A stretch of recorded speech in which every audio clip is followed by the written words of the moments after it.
Welcome in and welcome back. Let's see what's going on in the energy for today. I'm going to try and make this a short and sweet read, but the last two ended up not being, so go check them out. If this is a short one and you're just seeing it in the shorts. Okay, the Fatal Attraction in the reverse. This is my new deck that I just made. This is not the final version, but I just like wrote it up and all that. The Ledger of Souls in reverse. And the Velvet Curtains in reverse. Okay. So, Eight of Clubs is the will to charm, the driving force that creates an quote-unquote image out of raw intent.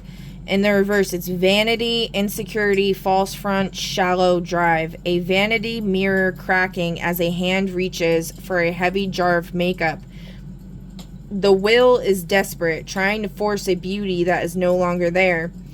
It's not that she was ugly, it's that she was trying so hard to be beautiful that you couldn't see her face. Inspired by Sam Spade. Somebody's trying too hard to be beautiful. They're covering up what they really look like, is what Spirit's saying. Okay? Next, we have the Ledger of Souls in the reverse. Manifestation through money, trade, inheritance, and material security. In the reverse, a Pyrrhic victory, which means like a victory that's like empty. Corruption, material loss, cursed legacy. The same briefcase, but the bills are soaked in oil or blood, making them unusable. The victory provides no security. The inheritance is a curse.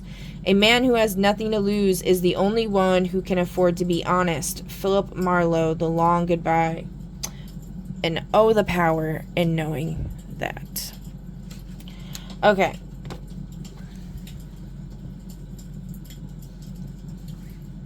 Alright, Eight of Hearts is the structure of aesthetics, the resonance of luxury, and how it organizes space. In the reverse, it's bankruptcy, poverty, failed investment, lack. The door is open, but the shelves are bare. The security was a mirage. The manifestation has failed at the moment of fruition. A man who has nothing to lose is a man who has already lost the mystery.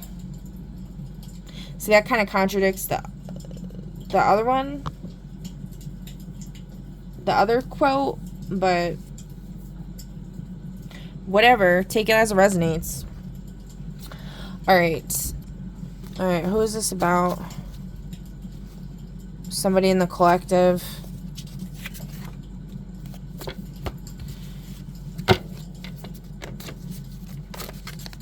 I'm sorry if this is you, you know.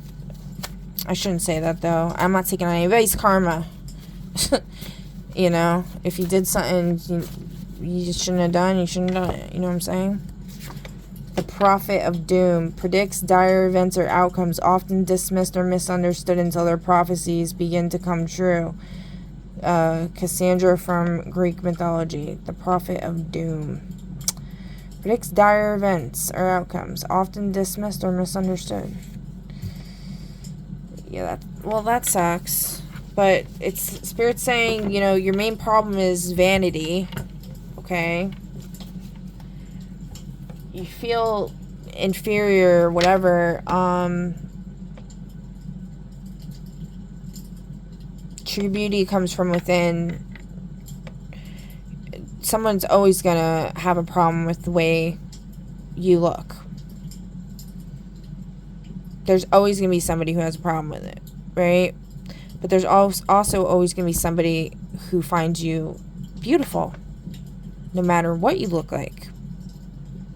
And that's the person that's actually worthy of your attention. Because they see the beauty and the worth from within, and they don't ignore you, they don't dismiss you, and they don't misunderstand you.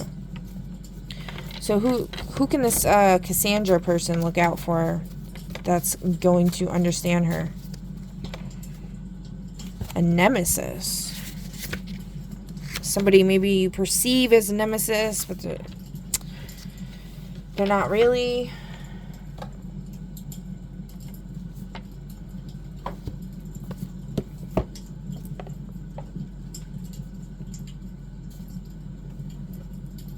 Wait, a nemesis to who?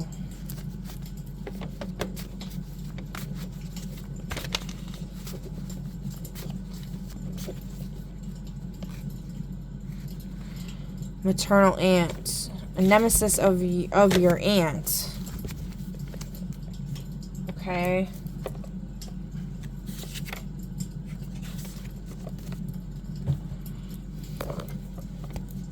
They might be your coworker.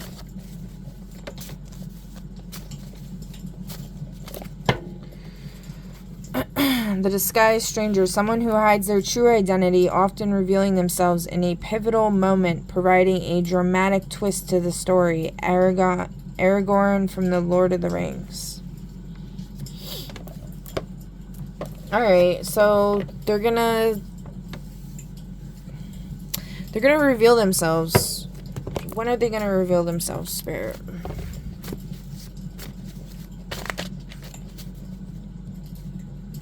$3 a.m. That doesn't really help.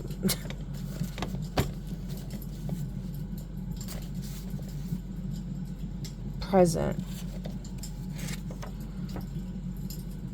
And on top of Thursday. So maybe in the present time frame, this coming Thursday around 3 a.m., they might reveal themselves to you.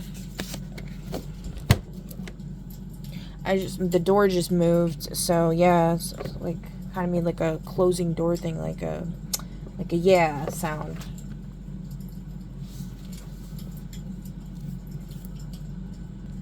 What is this nemesis person, the disguised strangers? What are they desiring from this prophet of doom spirit? To be blessed. That's not bad. Not a bad thing to desire. Bargains. Purchasing something below retail value. So they're a bargain shopper. Well, people dismiss you and misunderstand you a lot. So you probably would be a bargain. Not saying you're cheap or something like that. I'm saying like, you know, like a lot of people that are not dismissed or misunderstood, they have like a million fans or whatever, it's super hard to get their attention, right? Independence. Okay. Those are all good desires, I would say. Anything else that you want to tell her? No.